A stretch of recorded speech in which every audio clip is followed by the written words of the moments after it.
పరిశుద్ధ గ్రంథములో నుండి యెహోషువ గ్రంథము 17వ అధ్యాయం 11 నుండి 18 వచనాలు చదువుకొని ఈ వాక్య భాగమును మనము ధ్యానం చేసుకుందాం. నేను చదువుతుంటాను, దయచేసి మీరు బైబిల్ ఉన్నవారు శ్రద్ధగా చూడండి.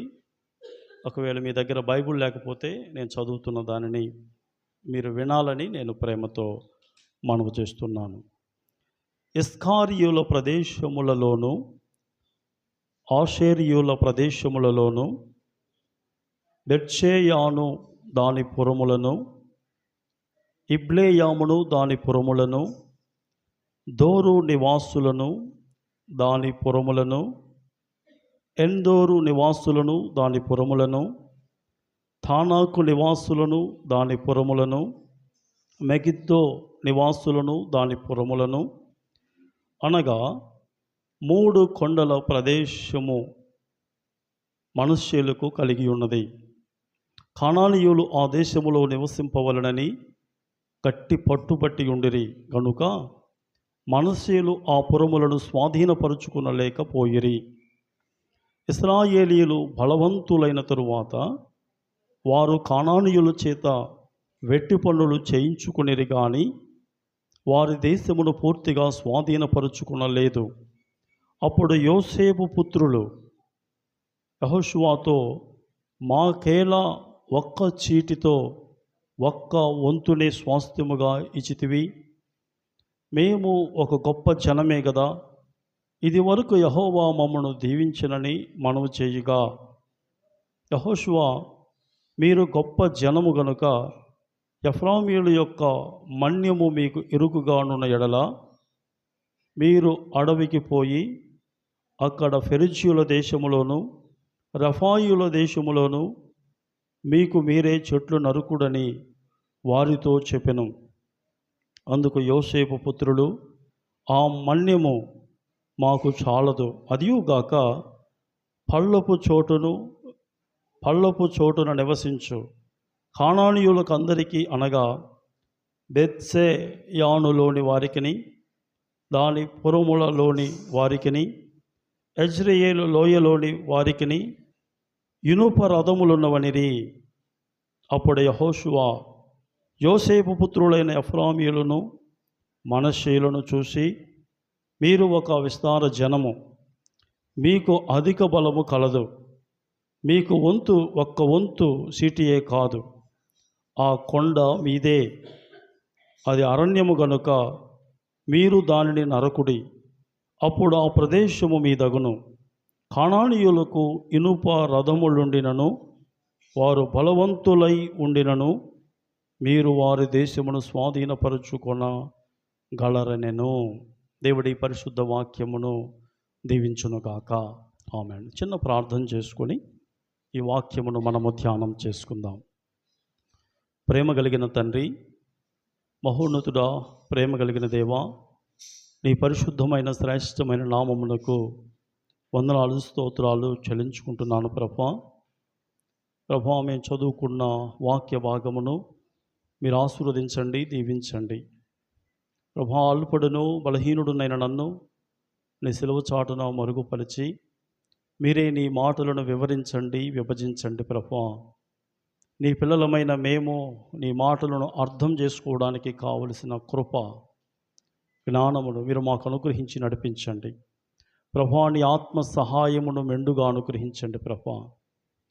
చేరువచ్చిన ప్రతి ఒక్కరిని నీ వాక్యముతో మీరు ఆశీర్వదించి దీవించమని మహిమ ఘనత ప్రభావములు నీకే చెల్లించుకుంటూ యేసు ప్రభు అతి శ్రేష్టమైన శక్తి కలిగిన నామములో ప్రార్థించి స్తుతించి కనపరిచి బహు వినయముగా వేడుకుంటున్నాను తండ్రి, ఆమెన్. మరొకసారి కూడి వచ్చిన మీ అందరికీ యేసు ప్రభు వారి నామములో వందనాలు తెలియజేసుకొనుచున్నాను. సంతోషం, మంచిది. దేవుని సన్నిధిలో గడపటము అది మనకెంతైనా ఆశీర్వాదకరం. మరి ఈ దినము పరిశుద్ధ గ్రంథములో నుండి కొన్ని మాటలు మనము ధ్యానం చేసుకుందాం. దేవుడు మనతో మాట్లాడుతున్నాడు. మనము శ్రద్ధగా విన్నట్లయితే దేవుని వాక్యము చేత మనం తప్పకుండా ఆశీర్వదించబడతాం. మరి యెహోషువ గ్రంథము 17వ అధ్యాయములో మనము యోసేపు యొక్క పుత్రులకు స్వాస్థ్యమును పంచిపెట్టడము మనము చూస్తూ ఉన్నాం. యోసేపు యొక్క కుమారులు, యోసేపు యొక్క కుమారుల పేర్లు మనందరికీ తెలుసు. ఎఫ్రాయిము, మనష్షే. దేవుడు వారిని యోసేపు మరి ఐగుప్తులో ఉన్నప్పుడు దేవుడు ఈ బిడ్డలను యోసేపుకి ఇచ్చినట్లుగా మనం చూడగలం. అయితే మనము ఇశ్రాయేలీలు కానాను దేశములో అడుగుపెట్టిన తరువాత, ఇశ్రాయేలీలు కానాను దేశములో అడుగుపెట్టిన తరువాత మరి కానాను దేశములో ఉన్నటువంటి పట్టణాలన్నిటినీ వారు జయించిన తరువాత మరి వాగ్దాన దేశాన్ని వారు పంచుకున్నట్లుగా వాక్యములో మనం చదువుతాం. అయితే యెహోషువ ఈ వాగ్దాన దేశాన్ని ఇశ్రాయేలీయులకు అనగా 12 గోత్రముల వారికి అనగా యెహోషువ 12 గోత్రముల వారికి ఎలా పంచిపెట్టాడంటే, మరి ఆయనకు ఇష్టం వచ్చినట్లుగా పంచిపెట్టలేదు. సో మీరెక్కడ ఉండండి, రూబేనీయులారా మీరెక్కడ ఉండండి, లేవీయులారా మీరెక్కడ ఉండండి, ఆ రీతిగా యెహోషువకు తనకిష్టం వచ్చినట్లుగా వాగ్దాన భూమిని పంచలేదు. అయితే యెహోషువ ఈ వాగ్దాన భూమిని ఎలా పంచాడు అంటే సీట్లు వేసి పంచాడు. అంటే ఆ సీట్లలో పేర్లు రాసి సీట్లు వేసి ఎవరెవరికి ఎక్కడ మరి సీటు వచ్చిందో, ఎవరెవరికి ఎక్కడ ఇవ్వమని సీటు వచ్చిందో ఆ భూమిని వారికి పంచిపెట్టినట్లుగా మనము చూడగలమన్నమాట. అంటే దీంట్లో యెహోషువ ప్రమేయం అంటూ ఏమీ లేదు. అంటే దేవుడు ఎవరికి ఎక్కడ నిర్ణయిస్తే వారు అక్కడ ఉండాలి.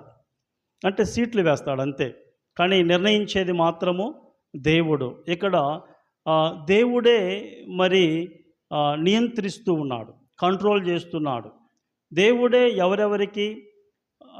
ఎవరెవరు ఎక్కడ ఉండాలో, ఎవరికి ఏ భూమి చెందాలో దేవుడే నిర్ణయిస్తున్నట్లుగా మనం ఇక్కడ చూస్తూ ఉన్నాం. సరే, 16, 17 అధ్యాయాలలో యోసేపు కుమారులకు ఎఫ్రాయిము, మనష్షేల గోత్రముల వారికి భూమిని పంచి ఇచ్చినట్లుగా మనం చూస్తున్నాం.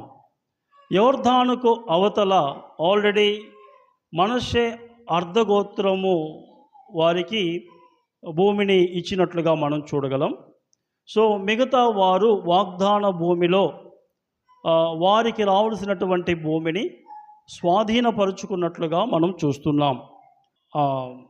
యెహోషువ గ్రంథము 17వ అధ్యాయము మనము 12వ వచనములో చూసినట్లయితే ఒక మాట మనం చదువుతున్నాం. కనానీయులు ఆ దేశములో నివసింపవలెనని గట్టి పట్టుపట్టి ఉండిరి గనుక మనష్షేలు ఆ పురములను స్వాధీనపరుచుకొన లేకపోయిరి అని మనం చదువుతున్నాం. దేవుడు ఇశ్రాయేలీయులకి ఏమని చెప్పి వారు వాగ్దాన దేశాన్ని వారికి ఇచ్చాడు? వాగ్దాన దేశంలో అడుగు పెట్టక ముందు దేవుడు ఇశ్రాయేలీయులకి ఏమని ఆదేశించాడంటే, మీరు వాగ్దాన దేశములో అడుగుపెట్టిన తరువాత, అనగా కానాను దేశములో అడుగుపెట్టిన తరువాత ఆ దేశములో నివసించుచున్నటువంటి కానానీయులందరినీ మీరు వెళ్ళగొట్టాల. వాళ్ళతో కలిసి మీరు నివసించకూడదు. వారు అన్యులు, వారు విగ్రహారాధన చేసేవారు. కనుక మీరు ప్రశాంతంగా జీవించాలంటే, మీరు నెమ్మదిగా ఉండాలంటే, మీరు కానాను దేశములో ఉన్నటువంటి ఆ 7 జాతుల వారిని, వాళ్ళందరినీ కూడా కానానీయులను మీరు వెళ్ళగొట్టాలి అని దేవుడు చాలా స్పష్టంగా తన ప్రజలైనటువంటి ఇశ్రాయేలీయులకు ఆజ్ఞాపించాడు. అయితే ఇశ్రాయేలీయులు ఏం చేశారంటే, మనము 15వ అధ్యాయం, ఇదే యెహోషువ గ్రంథము 15వ అధ్యాయం 63వ వచనంలో ఏం చదువుతామంటే, యెరూషలేములో నివసించిన యెబూసీయులను యూదా వంశస్థులు తోలివేయలేక పోయిరి కనుక యెబూసీయులు నేటి వరకు యెరూషలేములో యూదా వంశస్థుల యొద్ద నివసించుచున్నారు. యూదా వంశస్థులు ఏం చేశారు? ఇక్కడ యెబూసీయులను తోలివేయలేదంట, అంటే వారితో పాటు ఉండనిచ్చారు. ఇంకా మనము 16వ అధ్యాయం 10వ వచనములో చూస్తే అక్కడ ఇంకొక మాట చదువుతాం. అయితే గెజేరులో నివసించిన కానానీయుల దేశమును వారు స్వాధీనపరుచుకొనలేదు. నేటి వరకు ఆ కానానీయులు ఎఫ్రాయిముల మధ్య నివసించుచు పన్ను కట్టు దాసులై ఉన్నారు. ఇక్కడ కూడా మరి కానానీయులను వెళ్ళగొట్టినట్లుగా మనము చూడం. ఎఫ్రాయిమీయులు వారు కలిసి ఉన్నట్లుగా మనం చూస్తున్నాం. మనం ఇందాక చదువుకున్నట్లుగా మరి 12వ వచనములో ఏం చూస్తున్నాము? కానానీయులు ఆ దేశములో నివసింపవలెనని గట్టి పట్టుబట్టి ఉండిరి గనుక మనష్షేలు ఆ పురములను స్వాధీనపరుచుకొనలేక పోయిరి అని మనం చదువుతున్నాం. ఇక్కడ దేవుడు చెప్పినటువంటి మాటను ఇశ్రాయేలీయులు సంపూర్ణంగా వినలేదు. దేవుడు ఇచ్చినటువంటి ఆజ్ఞకు వారు సంపూర్ణంగా లోబడ్డారు. కొంతమందిని వెళ్ళగొట్టారు, కానీ అక్కడక్కడ కొంతమందిని వారితో పాటు నివసించడానికి అనుమతించారు. అనగా కానానీయులు వారితో పాటు నివసించినట్లుగా మనము చూస్తూ ఉన్నాం. దేవుడు ఎందుకు వారిని సంపూర్ణంగా వెళ్ళగొట్టమన్నాడంటే, వారు మీతో పాటు ఉండటము, మీతో కలిసి ఉండటము మీకు క్షేమము కాదు, మీకు ఆశీర్వాదం కాదు, మీరు ఆత్మీయంగా క్షేమంగా ఉండలేరు. కాబట్టి వారిని మీరు సంపూర్ణంగా వెళ్ళగొట్టాలని దేవుడు చెప్పాడు. వారు కానానీయులను వారితో ఉండనియబట్టి ఆ రిజల్ట్, ఆ పర్యావసానము వారు అనుభవించారు. తర్వాత న్యాయాధిపతుల గ్రంథాన్ని మనం చదివితే మనకు అర్థమవుతుంది.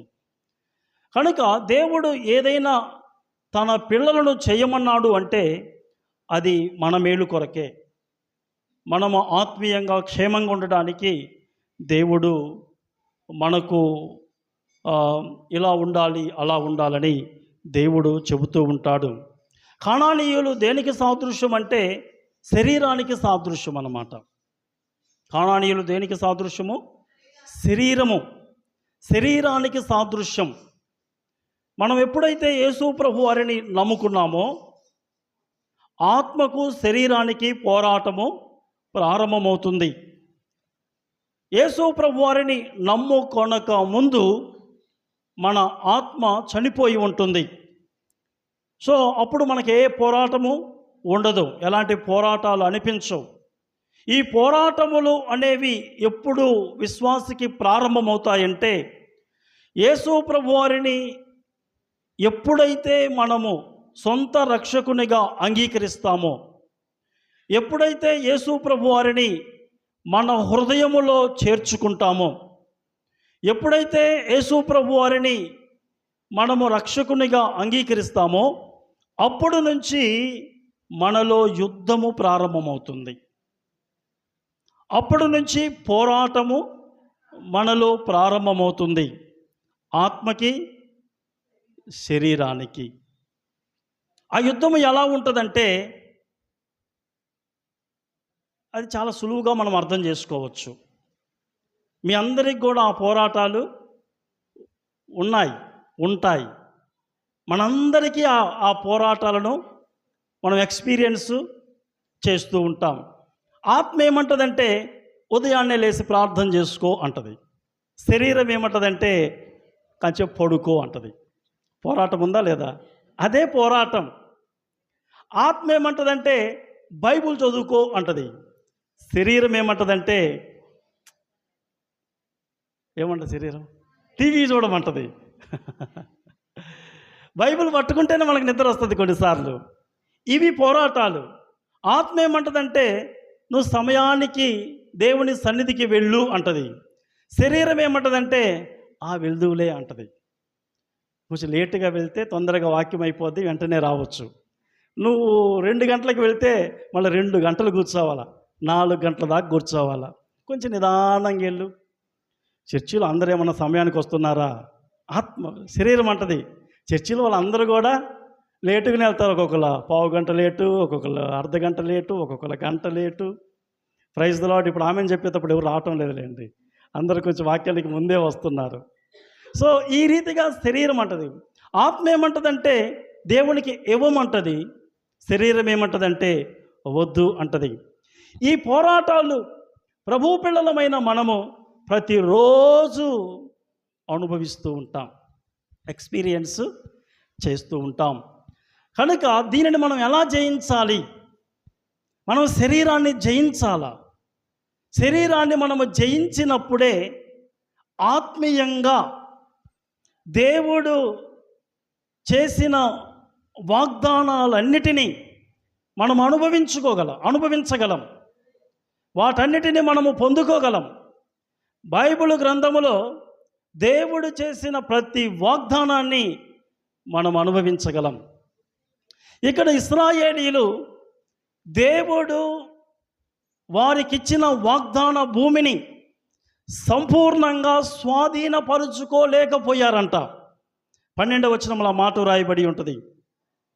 కానానీయులు ఆ దేశములో నివసింపవలెనని గట్టి పట్టుబట్టి ఉండిరి గనుక మనష్షీయులు ఆ పురములను స్వాధీనపరుచుకొనలేకపోయిరి. ఏ పురములను, ఏ భూమిని? వాగ్దాన భూమిని వారు సంపూర్ణంగా స్వాధీనపరుచుకోలేకపోయారంట. దానికి కారణం ఏంటి? శరీరానికి సాదృశ్యంగా ఉన్నటువంటి కానానీయులను వారితో పాటు ఉండనిచ్చారు, వారితో పాటు నివసించడానికి అనుమతించారు. అందుకని దేవుడు వారికి వాగ్దానము చేసి ఇచ్చిన భూమిని సంపూర్ణంగా అనుభవించలేకపోయారు. బైబిల్ గ్రంథంలో చాలా వాగ్దానాలు ఉన్నాయి. అవన్నీ మనం అనుభవించాలనేది దేవుని చిత్తం. అనుభవపూర్వకంగా వాటిని మనం రుచి చూడాలి అనేది దైవ చిత్తం అది. కానీ నిజంగానే మనం సంపూర్ణంగా అనుభవిస్తున్నామా అంటే సందేహమే. అయితే ఎందుకు మనము దేవుని వాగ్దానాలను కేవలము మనం చదువుతున్నాము, మనం వింటున్నాం, కానీ అనుభవించలేకపోతున్నాం? దానికి కారణము ఏమిటి అంటే దానికి జవాబు చాలా సింపుల్. వారెందుకు వాగ్దాన భూమిని అనుభవించలేకపోయారంటే సంపూర్ణంగా కానానీయులను వారితో పాటు ఉండనిచ్చారు. అందుకనే వారు సంపూర్ణంగా దేవుని వాగ్దాన భూమిని స్వాధీనం చేసుకోలేకపోయారు. కనుక దీనిని కొంచెం ఆత్మీయంగా మన జీవితానికి అన్వయించుకుంటే మనము ఎప్పుడైతే శరీరం అనే కానానీయులను మన జీవితంలో నుంచి వెళ్ళగొట్టమో అప్పుడు దేవుడు మనకు చేసిన వాగ్దానాలను సంపూర్ణంగా మనము అనుభవించలేము, ఎక్స్పీరియన్స్ చేయలేము మనం. అందుకనే మనము శరీరమును జయించాలా. ఒక మంచి ఉపమానము మీకు తెలియజేస్తాను. శరీరమును ఎలా జయించాలో, మనం శరీరమును ఎప్పుడు జయించగలమో తెలియజేసే ఒక చిన్న కథ నేను మీతో పంచుకుంటాను. మీరు ఇంతకుముందు వినినటువంటిదే, కానీ మళ్ళీ ఒకసారి జ్ఞాపకం చేస్తాను. ఒక దొరగారికి 2 కుక్కలు ఉన్నాయంట. ఒకటి తెల్ల కుక్క, ఒకటి నల్ల కుక్క. ఒక అతను వచ్చి దొరగారిని అడిగాడంట, అయ్యా నువ్వు ఈ 2 కుక్కలకి గొడవ పెట్టావనుకోండి, అంటే పోటీ పెడితే, కొట్లాట పెడితే ఈ 2 కుక్కలలో ఏ కుక్క గెలిసిద్ది అన్నాడంట. అప్పుడు దొరగారు చాలా తెలివిగా జవాబిచ్చాడంట, నేను ఏ కుక్కకు ఆహారం ఎక్కువగా పెడతానో ఆ కుక్క గెలుస్తుంది అన్నాడంట. నేను తెల్ల కుక్కను ఎక్కువగా మేపితే తెల్ల కుక్క గెలుస్తుంది, నల్ల కుక్కను ఎక్కువగా మేపితే అంటే మంచి ఆహారం పెడితే నల్ల కుక్క గెలుస్తుంది. వెరీ సింపుల్ కదా. దీని ద్వారా దేవుడు మనకు ఏం నేర్పిస్తున్నాడు? మనకు ఆత్మకు ఎక్కువ ఆహారం పెడితే ఆత్మ గెలుస్తుంది, శరీరం ఓడిపోతుంది. శరీరానికి ఎక్కువగా ఆహారం పెడితే ఆత్మ ఓడిపోతుంది, శరీరం గెలుస్తుంది. ఇప్పుడు ఆత్మీయ ఆహారం ఏంటిది? శారీరకమైనటువంటి ఆహారం ఏంటిది? ఆత్మీయ ఆహారం అంటే దేవుని వాక్యము, పాటలు, ప్రార్థన, దేవుని పిల్లల సహవాసము, దేవునితో గడపటం. ఇది ఆత్మీయ ఆహారం.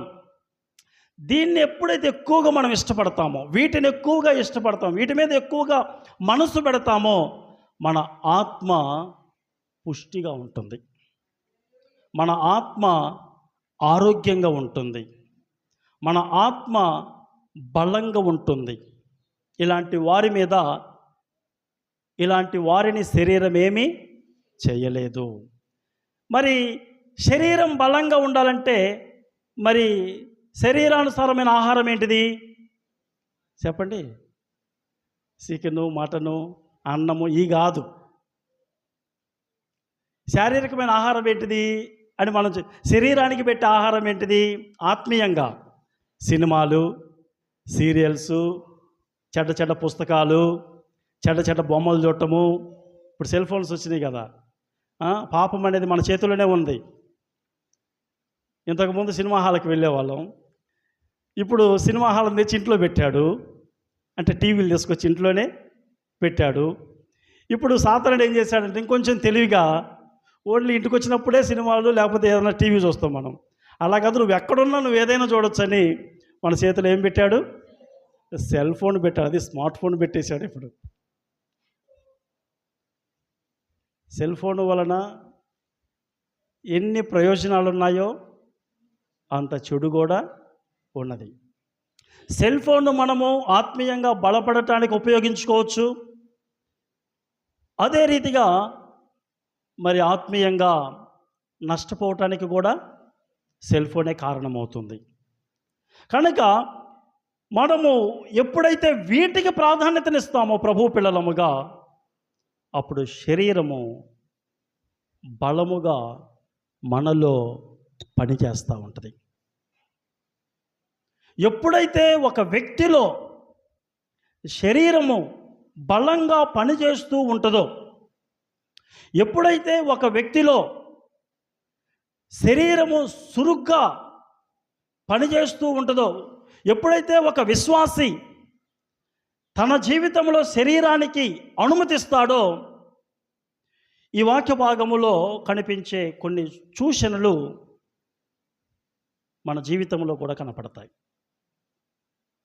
ఇవి మన జీవితంలో కనపడుతున్నాయి అంటే మనం వెంటనే జాగ్రత్త పడాలా. అంటే నా జీవితంలో శరీరము పనిచేస్తుంది, దీన్ని బలహీనపరచాలా. దేనితో దాన్ని బలహీనపరచాలా? ఆత్మతోటి. కనుక శరీరం విషయంలో బహు జాగ్రత్తగా ఉండాలి. మనకున్నటువంటి 3 ప్రధాన శత్రువులలో ఒక శత్రువు శరీరం. మిగతా 2 శత్రువులు ఎవరు? లోకము, సాతానుడు. 3వది శరీరం. కనుక వీటిని మనము జయించాలా. వీటిని మనము జయించాలంటే మనము సంపూర్ణంగా దేవుని మీద ఆధారపడాలి. ఎక్కడ రాజీ పడకూడదు. శరీరానికి మన జీవితంలో చోటు ఇవ్వకూడదు. దేవుడు మనకు ఏదైనా చెప్పినప్పుడు సంపూర్ణంగా చేయాలా. సౌలు ఏం చేశాడంటే అమాలేకీయులు అందరినీ చంపమన్నాడు దేవుడు. కానీ సౌలు ఏం చేశాడు? కొన్నిటిని బ్రతకనిచ్చాడు, తనతో పాటు వెంటబెట్టుకొని తీసుకొచ్చాడు. 15వ అధ్యాయం 14వ వచనంలో మనం ఏం చూస్తాం? మనం 13 నుంచి చదువుకుందాం. తరువాత అతడు సౌలు నొద్దకు రాగా, సౌలు యెహోవా వలన నీకు ఆశీర్వాదం కలుగునుగాక, యెహోవా ఆజ్ఞను నేను నెరవేర్చితిననగా. సమూయేలుతో ఏమంటున్నాడు? నిజంగానే నెరవేర్చాడా? నిజంగానే నెరవేర్చాడా సౌలు? తను అనుకుంటున్నాడు. కొన్నిసార్లు మనం కూడా అలానే అనుకుంటూ ఉంటాం.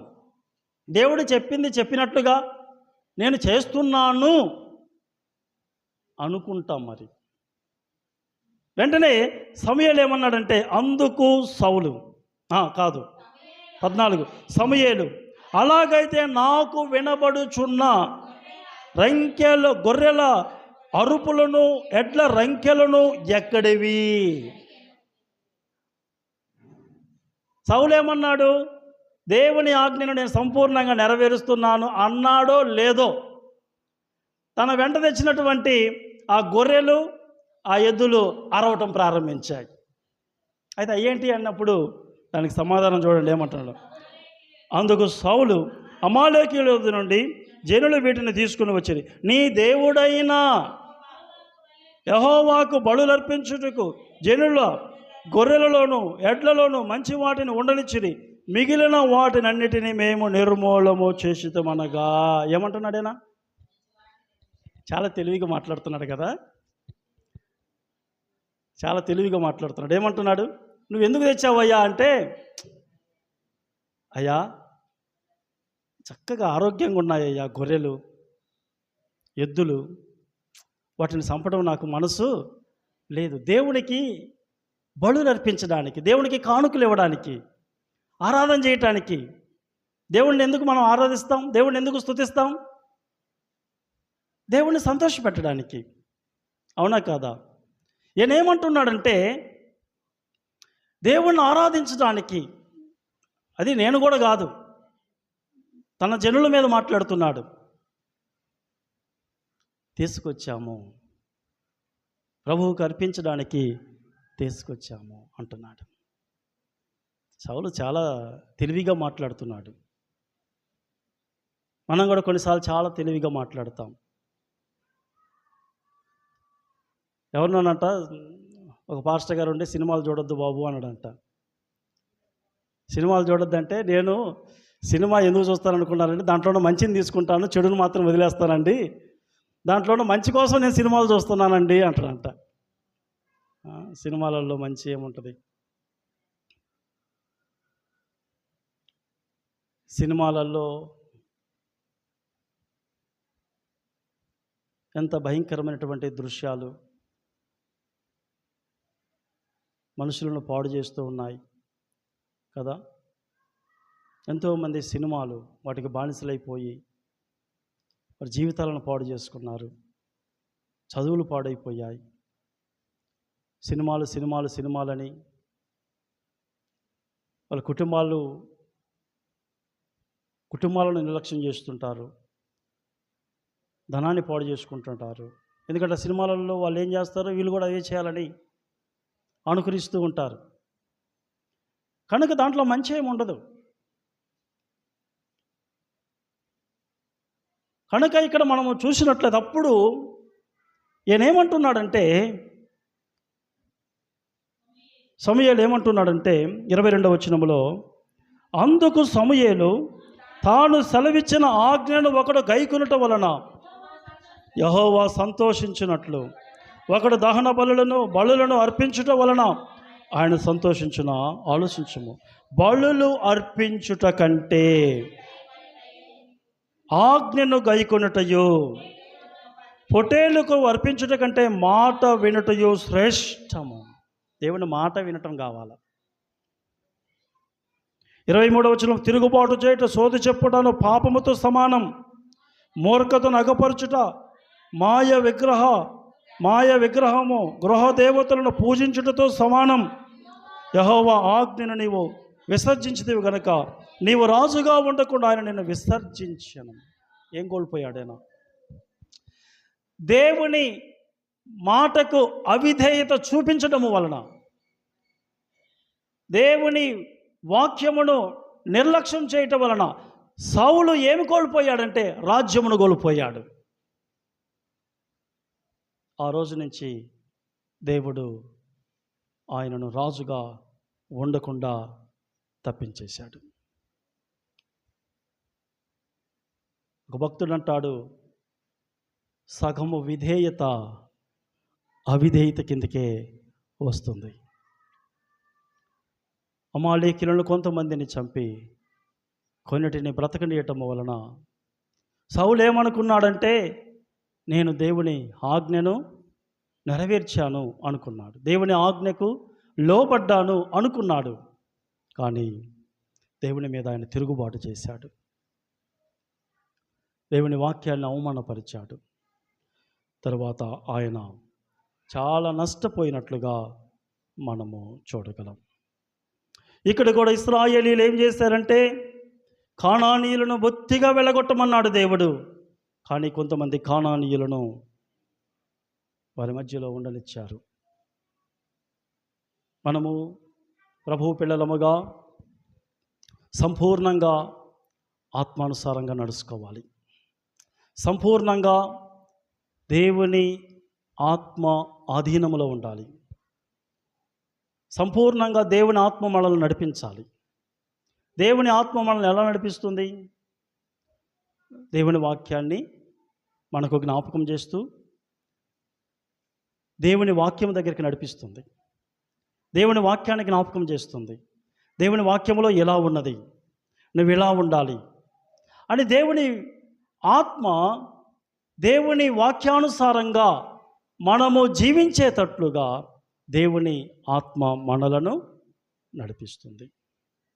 ఆత్మానుసారులు దేవుని వాక్యానికి లోబడతారు, కానీ శరీరానుసారులు దేవుని వాక్యమునకు లోబడరు అని దేవుని వాక్యం సెలవిస్తుంది.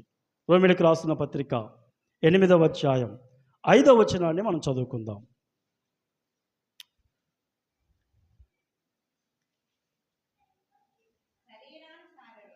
శరీరానుసారులు శరీర విషయముల మీద మనసునుంతురు, ఆత్మానుసారులు ఆత్మ విషయముల మీద మనసునుంతురు. శరీరానుసారమైన మనస్సు ఏంటిదంట? మరణం, అది మనకు క్షేమం కాదు. ఆత్మానుసారమైన మనసు జీవము, సమాధానమునై ఉన్నది. ఇంకొక మాట 7వ వచనం చదువుకుందాం. ఏలయనగా శరీరానుసారమైన మనసు దేవునికి విరోధమై ఉన్నది, అది దేవుని ధర్మశాస్త్రమునకు లోబడదు, ఏమాత్రమును లోబడనేరదు. శరీరానుసారమైనటువంటి మనసు వాక్యానికి లోబడనివ్వదు. అందుకనే సౌలు ఏం చేశాడు? దేవుని వాక్యానికి లోబడలేదు. సౌలు దేవుని చేత అభిషేకించబడినటువంటి వ్యక్తే. సౌలు దేవుని చేత ఏర్పరచబడినటువంటి రాజు. కానీ సౌలు దేనికి చోటిచ్చాడంటే శరీరానుసారమైన మనసుకు చోటిచ్చాడు. అందుకనే దేవుని వాక్యానికి చాలా సందర్భాలలో సౌలు లోబడలేదు. భయంకరమైనటువంటి మరణాన్ని సౌలు రుచి చూడవలసి వచ్చింది. కనుక శరీరానుసారమైనటువంటి మనస్సు దేవుని వాక్యమునకు లోబడదు. అందుకనే దానికి మనము చోటు ఇవ్వకూడదు. ఇక్కడ మనము చూసినట్లయితే కొన్ని విషయాలు దేవుడు నా హృదయంలో ఉంచినటువంటి విషయాలను మీతో పంచుకోవాలని నేను ఆశపడుతూ ఉన్నాను. ఇక్కడ 14వ వచనాన్ని చూద్దాం. అప్పుడు యోసేపు పుత్రులు యెహోషువతో, మాకేలా ఒక్క సీటుతో ఒక్క వంతునే స్వాస్థ్యముగా ఇచ్చితివి, మేము గొప్ప జనమే కదా అని మాట్లాడుతున్నాడు. మేము గొప్ప జనమే కదా. వాగ్దాన భూమిని 12 గోత్రముల వారికి పంచిపెట్టాలి. లేవి గోత్రము వారికి వారికి స్వాస్థ్యము లేదు, దేవుడే వారి స్వాస్థ్యము. ఈ 11 గోత్రముల వారు తెచ్చినటువంటి కానుకలతోటి లేవి గోత్రము వారు పోషించబడుతూ ఉంటారు. అయితే ఇక్కడ మనం చూసినట్లయితే ఇక్కడ వీళ్ళు ఎందుకు వచ్చారు? యోసేపు రావాలి కదా, మామూలుగా అయితే యోసేపు గోత్రం కదా. మరి మనస్సే గోత్రం, ఎఫ్రాయిం గోత్రం ఏంటంటే, యాకోబు యోసేపు యొక్క 2 కుమారులను దత్తత తీసుకున్నాడు, వాళ్ళని ఆశీర్వదించాడు. అందుకని ఇశ్రాయేలీల మధ్యలో, అనగా ఈ 11 గోత్రముల వారికి ఏ రీతిగా స్వాస్థ్యము పంచిపెట్టబడిందో, యోసేపు యొక్క 2 కుమారులకు కూడా స్వాస్థ్యము పంచిపెట్టబడింది. అంటే యోసేపుకి ఇక్కడ డబల్ పోర్షన్ వస్తుంది. ఎందుకంటే వారిని యాకోబు అడాప్ట్ చేసుకున్నాడు, వారిని బ్లెస్ చేశాడు. సో అందుకని యోర్దానుకు అవతల ఆల్రెడీ కొంత స్వాస్థ్యమును వారు మనస్సే అర్ధగోత్రపు వారు పొందుకున్నారు. ఇప్పుడు ఇక్కడ 16, 17 అధ్యాయాలలో యెహోషువ గ్రంథము ఇప్పుడు ఎఫ్రామీయులకు, మనష్షేలకు స్వాస్థ్యమును పంచిపెడుతున్నారు. అప్పుడు వారి యొక్క గోత్రముల వారు చాలా, అంటే మిగతా గోత్రములో ఉన్న ప్రజల కంటే కూడా ఈ 2 గోత్రముల యొక్క ప్రజలు చాలా ఎక్కువ జనాభా పరంగా. అందుకనే వాళ్ళు అడుగుతున్నారు, మా గోత్రము చాలా గొప్పది, చాలా పెద్దది, కనుక మాకు ఎక్కువ రావాలా అని వారు అడుగుతూ ఉన్నారు. అప్పుడు వీరు 14 వచనంలో ఏమన్నారు? అప్పుడు యోసేపు పుత్రుడు యెహోషువతో ఏమంటున్నారు? యోసేపు పుత్రులు అంటే ఎఫ్రామీయులు, మనష్షేలు యెహోషువతో అంటున్నారు, మాకేలా ఒక్క చీటితో ఒక్క వంతునే స్వాస్థ్యముగా ఇచ్చితివి అంటున్నారు.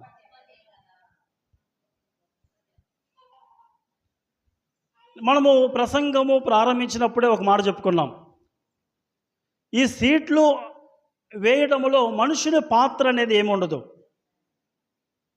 వీటిని కంప్లీట్గా దేవుడే కంట్రోల్ చేస్తూ ఉంటాడు. దేవుడు ఎవరికి ఎంత కావాలో, ఎవరు ఎక్కడుండాలో నిర్ణయించేది ఎవరు? యెహోషువ కాదు, ఇక్కడ దేవుడు నిర్ణయిస్తున్నాడు. ఇక్కడ వారు ఎవరిని ప్రశ్నిస్తున్నారు? దేవుని నిర్ణయాన్ని ప్రశ్నిస్తున్నారు. యెహోషువను ప్రశ్నిస్తున్నారు అనటము కంటే దేవుని నిర్ణయాన్ని ప్రశ్నిస్తూ ఉన్నారు. అందుకనే వీరు మాకు ఒక్క సీట్ ఏంటి, ఒక్క వంతు ఏంటి అని మాట్లాడుతున్నారు. అంటే వాళ్లకు దేవుడు ఏమి ఇచ్చాడో దానిని బట్టి స్తుతించడానికి బదులుగా, దానిని బట్టి తృప్తి చెందడానికి బదులుగా మాకు ఇదేనా అని అడుగుతూ ఉన్నారు. శరీరానుసారులు ఎప్పుడు కూడా దేవుడు నిర్ణయించి వారికి ఇచ్చినటువంటి దానితో వారు తృప్తి పడరు. దేవుడు వారికి, ఆయన లెక్క ఎప్పుడూ తప్పుగా ఉండదు, ఆయన లెక్క ఎప్పుడు కరెక్ట్గానే ఉంటుంది. ఆయన లెక్కని ఎవ్వరము తప్పు పట్టలేము. దేవుడు ఎవరికి ఏమి కావాలో ఆయన పర్ఫెక్ట్గా ఇస్తాడు.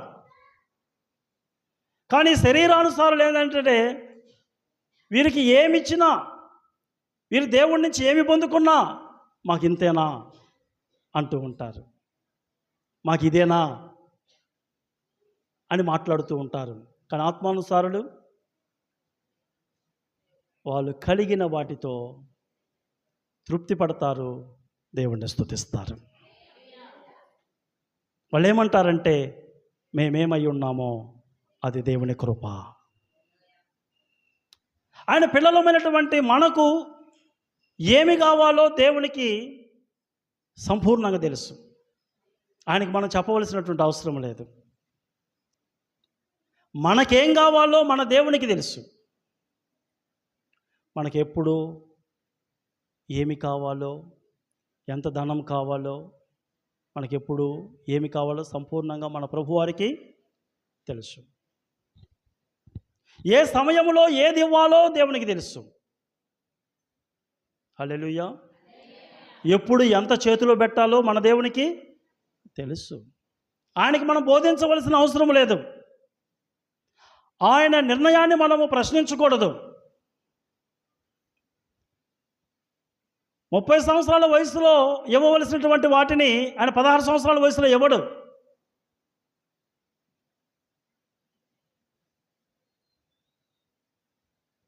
మనము శారీరకమైనటువంటి తల్లిదండ్రులముగా ఎంతో పిల్లలకి ఏదైనా ఇచ్చే విషయంలో చాలా వివేకం కలిగి ఉంటాం. ఆయన ఎంత ఉండాలా? కనుక మనం ఆయన నిర్ణయాన్ని ప్రశ్నించు. కానీ శరీరానుసారులు దేవుని నిర్ణయాలను ప్రశ్నిస్తూ ఉంటారు. ఎప్పుడు కూడా అసంతృప్తితో మాట్లాడుతూ ఉంటారు. వారెప్పుడూ సంతోషంగా కనిపించరు. వారికి ఎన్ని ఇవ్వబడ్డా కానీ, ఎంతగా దీవించబడ్డా వారిలో ఏదో వెలితి, వారిలో ఏదో అసహనము, వారిలో ఏదో అసంతృప్తి వారి ముఖములో కనప. వీళ్ళ నోటితో ఏమన్నారంటే, వీళ్ళు చూడండి ఏమన్నారో చూడండి.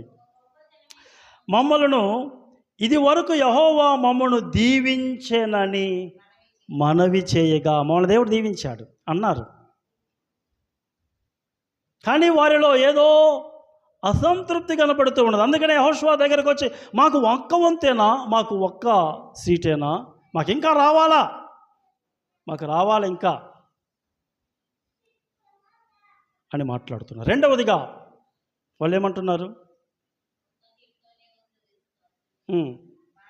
మేము ఒక గొప్ప జనమే కదా. ఇది ఎవరంటున్నారు? యోసేపు యొక్క కుమారులు ఎఫ్రామీలు, మనష్షేలు అంటున్నారు. ఏమంటున్నారు వీళ్ళు? మేము గొప్ప జనమే కదా అని అంటున్నారు. కావచ్చు, వాళ్ళు గొప్ప జనమే. రూబేనీయుల కంటే గొప్ప జనమే, షిమ్యోనీయుల కంటే గొప్ప జనమే కావచ్చు, యూదా ప్రజల కంటే గొప్ప జనమే కావచ్చు, మిగతా గోత్రాల కంటే వారు గొప్ప గోత్రాలే కావచ్చు, గొప్ప జనమే కావచ్చు. అది వాళ్ళు చెప్పుకోవాలా మేము గొప్పోళ్ళమని? మనం గొప్పోళ్ళమే కావచ్చు, మనం ధనవంతులమే కావచ్చు, మనం తెలివిగలమే కావచ్చు, మనము మేధావులమే కావచ్చు కదా, మనకు అన్నీ ఉండొచ్చు. కానీ అది మనం చెప్పుకోవాలా? దేవుని స్తుతించాలా? దేవుడిచ్చేది మనం గొప్పోళ్ళమని చెప్పుకోవడానికా? దేవుని స్తుతించడానికి.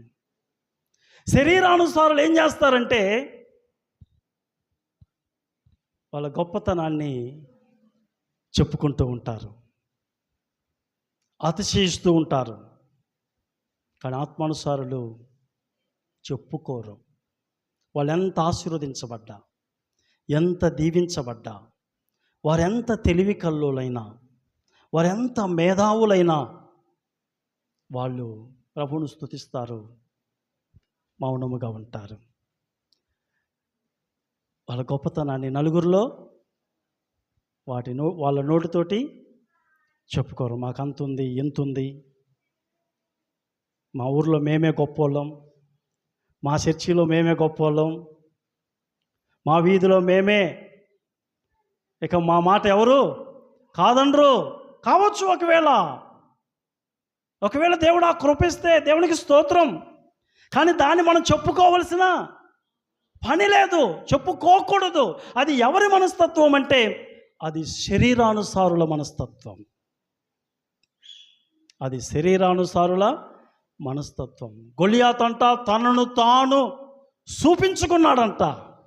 40 రోజులు తనను తాను అగుపరుచుకున్నాడంట. మీలో ఎవరైనా నా మీదకి రండి, నాతో పోరాడగలరా, నన్ను పడేయగలరా, నన్ను ఓడించగలరా వీళ్ళు ఒక్కడు కూడా లేడా? వీళ్ళు ఒక్కడు కూడా లేడా? నాతో పోరాడి గెలిసేవో ఒక్కడు కూడా లేడు. 40 రోజులు సవాలు విసిరాడంట. దేవుడు ఎవరిని వాడుకున్నాడు? గొల్లియాతులాగా సైనిక శిక్షణ పొందినటువంటి వ్యక్తిని వాడుకున్నాడా? గొల్లియాత్ అంత ఎత్తు కలిగినటువంటి వ్యక్తిని వాడుకున్నాడా? గొల్లియాత్ అంత శారీర దారుఢ్యం కలిగినటువంటి వ్యక్తిని వాడుకున్నాడా? లేదు. ఒక చిన్న కుర్రవాణ్ణి, మహా అంటే గొల్లియాత్ పక్కన నిలబడితే ఎలా ఉంటాడు? చాలా చిన్నగా ఉంటాడు. అందుకనే గొల్లియాత్ ఏమన్నాడంటే తృణీకరిస్తూ మాట్లాడాడు. నువ్వు కర్ర పట్టుకొని వస్తున్నావు, నేనేమన్నా కుక్కను అనుకున్నావా? రా, నిన్ను చంపి ముక్కలు ముక్కలు చేసి ఆకాశ పక్షులకు ఆహారంగా విసిరేస్తాను. దావీదు మాత్రం నేను దేవుని నామమున వస్తున్నాను, యుద్ధము యెహోవాదే అన్నట్లు. ఈయన దగ్గర ఏం యుద్ధాయుధాలు లేవు, యుద్ధ వస్త్రాలు లేవు, ఏమీ లేవు. ఒక నార్మల్ వ్యక్తిగా, ఒక సామాన్యమైన వ్యక్తిగా ఒక 5 గులకరాళ్ళు వేరుకొని, ఒక చిన్న ఒడిసెల చేత పట్టుకొని, ఆయన వేరుకున్నటువంటి 5 గులకరాలలో ఒక్క గులకర ఆయన ఒడిసెలేసి ఒక్క దెబ్బ కొట్టాడు, అంతే. బోర్లకు పట్టాడంట. 40 రోజులు తనను తాను మనకు ఏదన్నా ఉందంటే దేవునికి స్తోత్రం. దాన్ని చూసుకొని మనం గర్వపడకూడదు. మనం అందంగా ఉంటే దేవునికి స్తోత్రం, మనం బలంగా ఉంటే దేవునికి స్తోత్రం, మనం ఆరోగ్యంగా ఉంటే దేవునికి స్తోత్రం, మనకు మంచి గృహం ఉంటే దేవునికి స్తోత్రం కదా, మనకు మంచి బిడ్డలు ఉంటే దేవునికి స్తోత్రం, మనకు మంచి వాహనాలు ఉంటే దేవునికి స్తోత్రం, మనకు భూములు ఉంటే దేవునికి స్తోత్రం. కానీ వాటిని బట్టి ఇతరులను చిన్న చూపు చూడకూడదు, వాటిని బట్టి మనము గర్వించకూడదు. ఒక్క నిమిషం చాలు అవన్నీ పోవటానికి. దేవుడు ఒక్కసారి కన్నెర చేశాడు అనుకోండి, ఏమీ మిగలవు. ఎంతోసేపు పట్టదు. మనము చాలా విధేయతగా దేవుడిచ్చిన వాటిని బట్టి స్తుతించాలి. మనము ఎప్పుడు కూడా వాక్యం ఏమని సెలవిస్తుందంటే, పిలిపిలికి రాసిన పత్రిక 2వ అధ్యాయంలో ఏమని ఉందంటే, ఒక మంచి మాట రాయబడి ఉంటుంది, 3వ వచనంలో ఉంటుంది. అక్కడ ఏమని రాయబడి ఉంటుందంటే, మనకంటే ఇతరులను యోగ్యులుగా ఎంచు కక్ష చేతనైనను వృధాతిశయము చేతనైనను ఏమీ చేయక వినయమైన మనసు గలవారై ఒకరినొకరు తనకంటే యోగ్యులని మనం ఎంచుకుంటాం. మనకి ఎన్నున్నా మన ఫెలో బ్రదర్స్ సిస్టర్స్ని ఎలా ఎంచుకోవాలి? మనం మనకంటే యోగ్యులుగా మనము ఎంచుకునే వారముగా మనము ఉండాలి. మోషే చాలా అందమైనటువంటి వ్యక్తి. నిర్గమాకాండాన్ని ఎవరు రాశారు? మోషే రాశాడు. మోషే తన గురించి తాను రాసుకుంటూ ఏమన్నాడంటే, ఆ పిల్లవాడు సుందరుడై ఉండుట చూసి. మరో చోట మోషే గురించి మరొక ఆయన రాశాడు, అపోస్తుల కార్యంలో రాశాడు. అపోస్తుల కార్యంలో అక్కడ ఏం రాస్తాడంటే, మోషే గురించి 7వ అధ్యాయం 20వ వచనంలో ఒక మాట రాయబడి ఉంటుంది. మోషే దివ్య సుందరుడై ఉండుట చూసి. దివ్య సుందరుడై. మోషే ఏం రాసుకున్నాడు? ఓరక సుందరుడై ఉండెను అని రాసుకున్నాడు. తన గురించి ఎవరు రాశారు? లూకా రాశాడు. ఏమని రాశాడు? దివ్య సుందరుడై ఉండుట చూసి. మత్తయి యేసు ప్రభు వారిని వెంబడించడం ప్రారంభించిన తర్వాత, అనగా మత్తయి ఎవరు? ట్యాక్స్ కలెక్టర్, సుంకము వసూలు చేశారు. ఒక సుంకం మెట్టు దగ్గర ఉంటే యేసు ప్రభు వారు మత్తయిని పిలిచాడు, మత్తయిని వెంబడించాడు. తరువాత మత్తయి అంట ఒక గొప్ప విందు చేశాడంట. తనతోటి వారిని యేసుప్రభు వారిని పిలిచారు, తన స్నేహితులను పిలిచారు, విందు చేశాడంట. కానీ మత్తయి ఒక సువార్తను రాసే కృప దేవుడిచ్చాడు మత్తయికి. కానీ మత్తయి తన సువార్తలో యేసుప్రభు వారికి తాను విందు చేసినట్లుగా రాయలేదు. కానీ తన గురించి ఎవరు రాశారంటే లూకా రాశాడు. లూకా సువార్త 5వ అధ్యాయం 28, 29 వచనాలలో ఏమి రాశాడంటే, లేవి అంటే మత్తయి అన్నమాట. ఆయన ఏం రాశాడంటే చక్కగా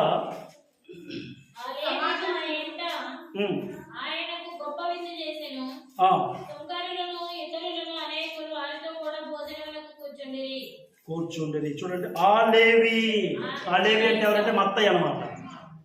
ఏం విందు చేశాడు? గొప్ప విందు చేశాను. ఇది మత్తయి తన సువార్తలో. ఎందుకు ఈ వచనాలు నేను ఈ 2 వచనాలు చదివించానంటే, మన గురించి మనం చెప్పుకోకూడదు, మన గురించి ఇతరులు చెప్పాలి. మన గురించి మనం చెప్పుకోవడము అది వాక్యానుసారము కాదు. మన గొప్పలు మనం చెప్పుకోవడం అది ఏమాత్రము కూడా మంచిది కాదు. ఇప్పుడు వీళ్ళేమంటున్నారంటే మా వంశము, మా గోత్రము చాలా గొప్పది, మేము గొప్ప జనం, ఇదివరకు యెహోవా మమ్మల్ని దీవించనని మనవి చేయగా, అప్పుడు యెహోషువ చాలా తెలివిగా, చాలా జ్ఞానంగా ఏమంటున్నాడంటే, యెహోషువ మీరు గొప్ప జనమేనయ్యా, ఎఫ్రాయిమీయుల యొక్క మన్యము మీకు ఇరుకుగా ఉన్న యెడల మీరు అడవికి పోయి అక్కడ పెరిజ్జీయుల దేశములోను రబాయుల దేశములోను మీకు మీరే చెట్లు నరకుడని వారితో చెప్పాను. మీరు గొప్పవాళ్ళే కదా. మరి గొప్పవాళ్ళు అనుకునే వాళ్ళు బాధ్యతలు కూడా గొప్పగానే తీసుకోవాలా. అది యెహోషువ ఇక్కడ చెప్పేది.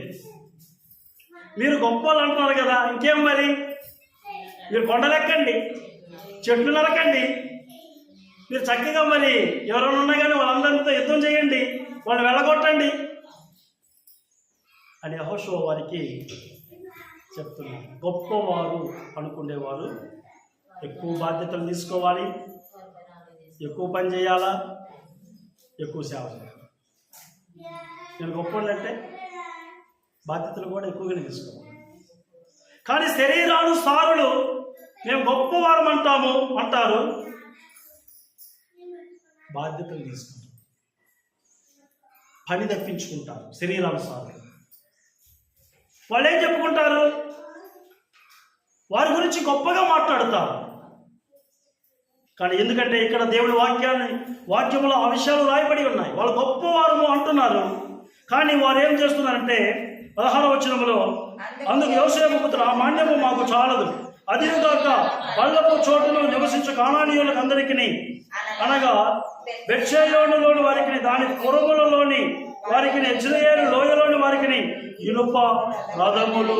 కొన్ని సాకులు చెప్తున్నారు, ఇక్కడ ఫిర్యాదులు చేస్తున్నారు. వాళ్ళు ఏమంటున్నారంటే వాళ్ళకి ఇనుప రథములు ఉన్నాయ్యా అని భయపడుతున్నారు. వాళ్ళు యుద్ధం చేయటానికి, వాటన్నిటినీ స్వాధీనం చేసుకోవడానికి. మూడవదిగా దేవుడు ఏం నేర్పిస్తున్నాడంటే, శరీరానుసారులు వాళ్ళ నోటితో వాళ్ళ గొప్పతనం గురించి చెప్పుకుంటారు, కానీ బాధ్యతలు తీసుకుంటారు, పని చేయడానికి ఇష్టపడతారు. ఆత్మానుసారులైతే వాళ్ళు చెప్పుకోరు, బాధ్యతలు తీసుకుంటారు, పని చేయడానికి ఇష్టపడతారు.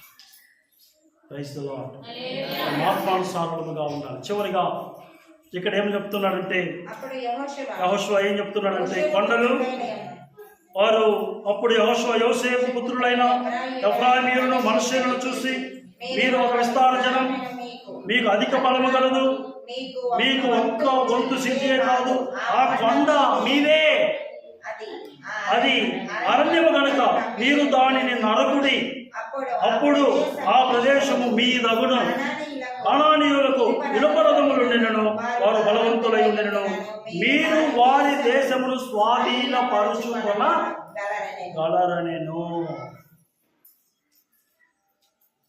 ఇక్కడ యెహోషువ ఏమంటున్నాడంటే, మీరు కొండెక్కండి, చెట్లు నరకండి, వాళ్ళకి ఇనుప రథములు ఉన్న వాళ్ళకంటే మీరు బలవంతులు, వాళ్ళతో మీరు పోరాటం చేయండి, అంటే వాళ్ళతోటి మీరు యుద్ధం చేయండి, ఆ ప్రాంతాన్ని అంతటిని కూడా మీరు స్వాధీన పరుచుకోనండి అంటున్నారు. వీళ్ళు ఏమంటున్నారంటే, మేము కొండ ఎక్కలేమంటున్నారు. మీరు కొండలు ఎక్కండి, చెట్లు నరకండి, వాళ్ళతో పోరాటాలు చేయండి, ఆ ప్రాంతాన్ని అంతటిని స్వాధీనం చేసుకోండి. ఇది యెహోషువ అంటున్నాడు. కానీ వీళ్ళేమంటున్నారంటే వీళ్ళకు కొండలు ఎక్కడానికి ఇష్టం లేదు. కొండ దేనికి సాదృశ్యం? ఎవరెక్కారు కొండ ఎక్కువగా? యేసు ప్రభు వారు ఏ కొండ ఎక్కాడు? ఎందుకు ఎక్కాడు? ప్రార్థన చేసుకోవడానికి ఎక్కాడు. మనం ఆత్మీయంగా చూసినట్లయితే వీళ్ళు ప్రార్థన చేసుకోవడానికి ఇష్టపడరు, ఎక్కువసేపు ప్రార్థనలో ఉండలేరు. చెట్లు నరకడానికి ఇష్టం ఉండదు వీళ్ళు కష్టపడటానికి ఇష్టపడరు. పోరాటాలు రాకూడదు వీళ్ళకి, అసలు అంత స్మూత్గా ఉండాలా, కష్టాలు అస్సలు రాకూడదు, యుద్ధాలు ఉండకూడదు, అన్నీ బాగా జరగాల, కానీ ఆశీర్వాదాలు మాత్రం కావాలి వీళ్ళకి.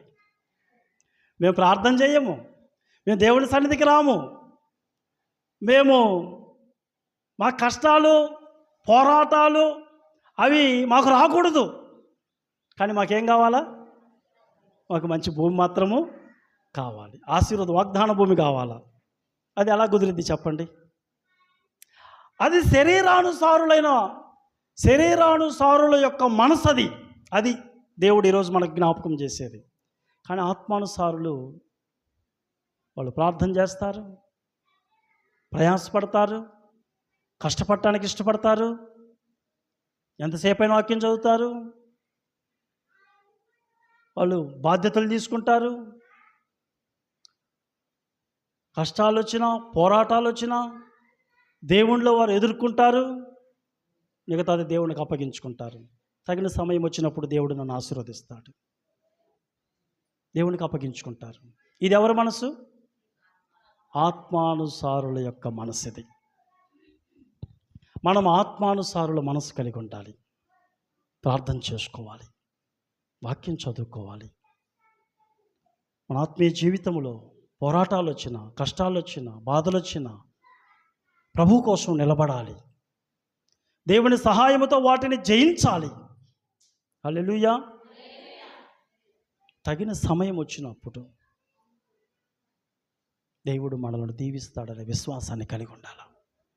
షడ్రక్ మెషక్ అబేద్నెగో ఏమన్నారంటే, మా దేవుడు మమ్మలను ఈ అగ్నిగుండములో నుంచి తప్పించినా తప్పించకపోయినా మేం మాత్రం ఈ ప్రతిమకు మొక్కం. కనుక మరి మనము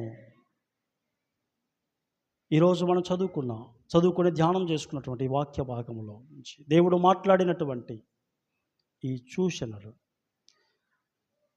ఒకవేళ మన జీవితంలో శరీరము పనిచేస్తుంది అనటానికి ఈ సూచనలు రుజువు అన్నమాట. శరీరానుసారులు వారికి వారు గొప్పవారు అనుకుంటారు, శరీరానుసారులు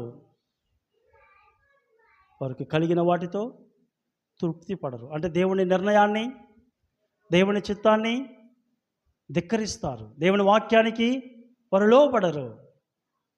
చివరిగా శరీరానుసారులకి ఆశీర్వాదాలు కావాలి, కానీ వారు కొండలు ఎక్కడానికి ఇష్టపడరు, చెట్లు నరకడానికి ఇష్టపడరు, పోరాటాలు వాళ్ళకి ఇష్టం ఉండవు, కష్టాలు వారికి ఇష్టం ఉండవు. కానీ ఏం కావాలి? ఆశీర్వాదం కావాలి. ఇది ఎవరి మనసు? ఇది శరీరానుసారమైనటువంటి మనసు. కనుక ఆత్మానుసారమైన మనసు వీటికి భిన్నముగా ఉంటుంది. ఆ ఆత్మానుసారమైనటువంటి మనస్సును మనమందరము కలిగి ఉండాలనేది దేవుని ఉద్దేశం, దేవుని చిత్తం. కనుక ఆ దైవ చిత్తానికి మనము సంపూర్ణముగా లోబడదాం. దేవుడు తప్పకుండా మనల్ని ఆశీర్వదిస్తాడు. అట్టి కృప దేవుడు మనకు అనుగ్రహించును గాక. ఆమేన్. ఆమేన్. ప్రార్థన చేసుకుందాం. ప్రేమ కలిగిన మా తండ్రి, దయగలిగిన మా దేవ, నీ పరిశుద్ధమైన శ్రేష్టమైన ఘనమైన నామమును కొందనాలు స్తోత్రాలు చెల్లించుకుంటున్నాను ప్రభువా. ప్రభువా, మేము ఈ దినము చదువుకొని ధ్యానం చేసుకున్నటువంటి నీ వాక్యాన్ని మా హృదయములో నాటి ఫలింపచే ప్రభువా. వాక్యానుసారంగా జీవించే కృప మీరు మాకు అనుగ్రహించి నడిపించండి. ఎంతో శ్రద్ధగా నీ మాటలు విన్న నీ బిడ్డలందరినీ మీరు బహుగా ఆశీర్వదించి దీవించమని మహిమ ఘనత ప్రభావములు నీకే చెల్లించుకుంటూ యేసు ప్రభువు అతి శ్రేష్టమైన శక్తి కలిగిన నామములో ప్రార్థించి స్తుతించి కనపరచు బహు వినయముగా వేడుకుంటున్నాను తండ్రి. ఆమెన్.